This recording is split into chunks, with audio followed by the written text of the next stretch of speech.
makeup enthusiasts, welcome back to my perfectly healthy expression of makeup enthusiasm. My name is Lainey and I like to talk about makeup. That's about it. I don't get much deeper than that yet. So my goal for today, it's New Year's Eve as I'm filming this. Anyway, my goal for today was to film the Lainey's Choice Awards for 2018. And I have an outline, I have everything written down, I know who wins what. Scratch that, I'm not going to sit here and waste your time describing an entire video that I'm going to complete. I'm going to upload it. It's going to be good, at least good for me, which, it's coming. Just know that it's coming. So instead, I'm going to do something a little bit more relaxed and very, very fun today. I'm going to film the Makeup Journey tag. This tag was originated by Annette's Makeup Corner. She has a fantastic channel. She does some beautiful makeup looks and she's very, very pleasant to listen to and she seems like a wonderful person. So I'm going to link her channel down below and then I'm going to get into the video. Question number 1, how old were you when you started wearing makeup? I was 4. And partially that was because I was a theater kid. I did theater all throughout my childhood, all throughout college, quite a few years after college, and I would still be doing theater if I had the time. I love it. Not that good, but man, I really love it. So I did my very first play when I was 4 years old. It was The Wizard of Oz. I was a munchkin. I wanted to be Dorothy so badly, and I was so upset when I didn't get Dorothy. And then 3 years later, when I was 7, I did get to play Dorothy, and it was wonderful. Somewhere over the rainbow, way up high.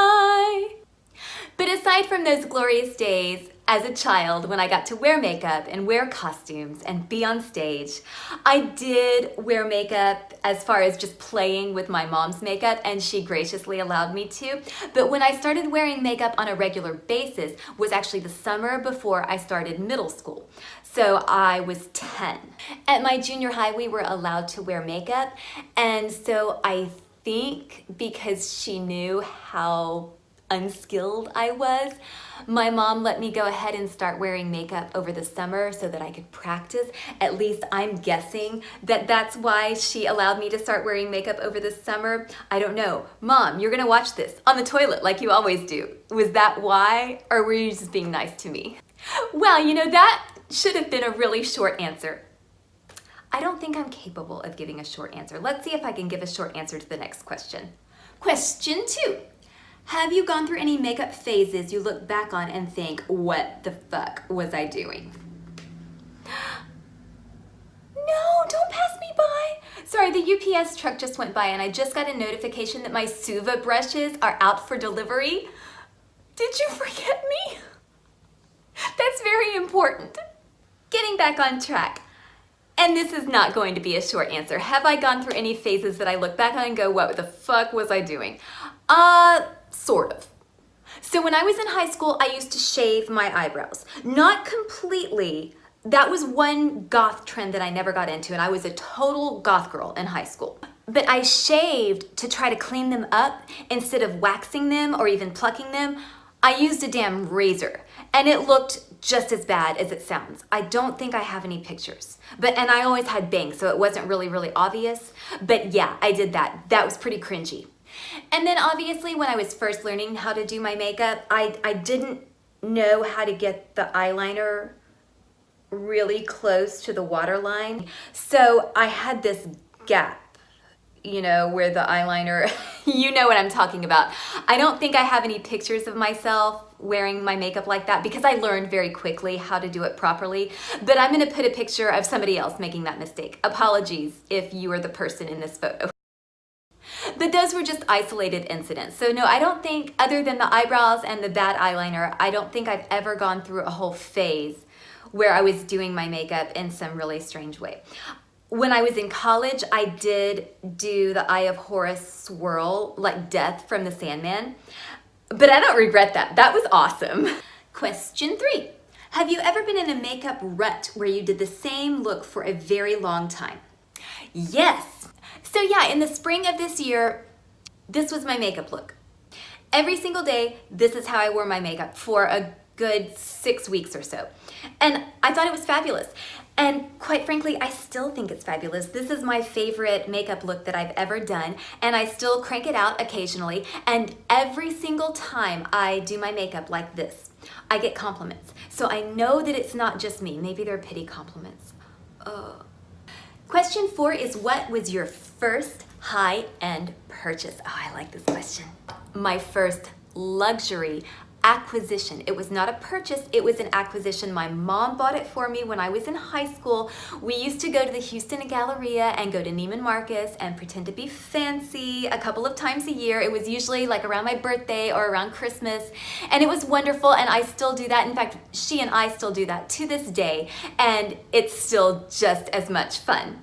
I think it was around my birthday. I think I was 15, maybe 16, and she bought me the Guerlain meteorites. Of course, we pronounced it Guerlain meteorites at the time. And it wasn't the compact. I don't think they came in compact form at that time. I think it was the little balls. And I didn't even know how to use it properly. I didn't understand what it was for, so I would just put the brush in and I guess I kind of used it as a highlighter before highlighting was a thing. And that product still has a very special place in my heart, and I always have it. So my first high-end makeup purchase was Urban Decay lipstick in Roach. I think I've mentioned before on this channel that I'm extremely afraid of aliens, and that's kind of why I want the Jeffree Star Alien palette so badly, but I'm also terrified of roaches. So I thought it was really funny that there was a cosmetics brand that had such a terrifying shade name for a lipstick, so I had to have it. And it looked horrible on me. I mean, let's face it, that is not my color. But that was my first high-end purchase. Number 5, and this is my favorite question, and this is gonna be such a long answer. What makeup item or items have you repurchased the most, and how long has it been in your rotation? Number 1, MAC eyeshadow in Carbon. I have been using this as eyeliner since I was in high school. High school, maybe late high school, early college, and then the angle brush that I use to apply it. The second thing is the Duo Lash Adhesive. I've been wearing fake lashes since, well, I started wearing fake lashes when I started doing Rocky Horror, and I started doing Rocky Horror when I was a senior in high school, so yeah, that's a long ass time because I'm old. Anyway, I've tried other lash adhesives here and there just because somebody's recommended them to me, and I thought, well, maybe I'm missing out on something that's even better, but I've never had issues with this. It's always worked great for me this entire time, and this is practically a lifelong love right here. Also, Urban Decay shadows. The two that I have repurchased the most are Midnight Cowboy and Asphyxia. There was a time when this was the only eyeshadow that I wore, Midnight Cowboy. I would just use my finger and swipe it across the lid. That was the only eyeshadow I wore. And then I discovered Asphyxia, and then I did it with this. And then occasionally I would wear them together. What a novel concept. Also from my makeup hubby Urban Decay, we have the Heavy Metal Glitter Liquid Liner, and I'm showing you the shade Pyro, but I have a bunch of different shades. This is just the one that I've been using the most lately. And I don't use this as an eyeliner below the eye or even on top of the eye. I use this to make a glitter crease or for an inner corner highlight. And this is a product that I use damn near every day. You know, I've been ragging on Urban Decay a lot because I find a lot of their most recent releases to be very boring and just not to my liking. But the reason that I say that it's my makeup husband and I love Urban Decay makeup so much, this is because it goes back very, very far. And a lot of the products from Urban Decay I've been purchasing for years. And my battery is starting to run low, so I'm gonna have to shake a leg, so maybe I'll give some quick answers. I actually do have a quick answer to number 6. What do your friends and family think about your makeup obsession? They don't give a fuck. They do not care. Number 7 is what or who inspires the way you do your makeup? I'm sure that I'm influenced by things.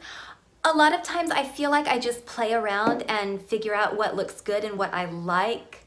But my early makeup influences were definitely Columbia from the Rocky Horror Picture Show, Death from The Sandman, and then I also took a lot of inspiration from old Hollywood glam. That is still my favorite makeup aesthetic. Old Hollywood glam, nothing beats it. I actually did a little selfie photo shoot where I was trying to make myself look like an old Hollywood movie star, and it came out pretty good. I was pretty proud of it. Yeah?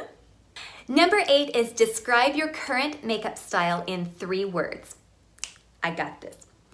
Whimsical, feminine, and uplifting. There are so many times when I can't put my finger on exactly what it is about the makeup, but certain makeup, and it's usually the shade, but sometimes it's the application, but there are certain makeup styles that just bring me down. And I feel just, when I have that on my face. I don't feel myself. And then if I do makeup my way, in a way that makes me happy, Vivi is showing her ass to you. I'm so sorry. I just caught that in the monitor. Okay, this is much better. You look much better from this angle. Yes, you do. Number 9, what pushed you to start your YouTube channel? Honestly, I don't really feel like my YouTube channel has really started. I feel like I'm still just kind of farting around with it. I don't feel like it's really arrived.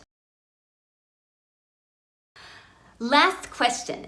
Do you think you will still be on YouTube in 3 years? Yes, definitely.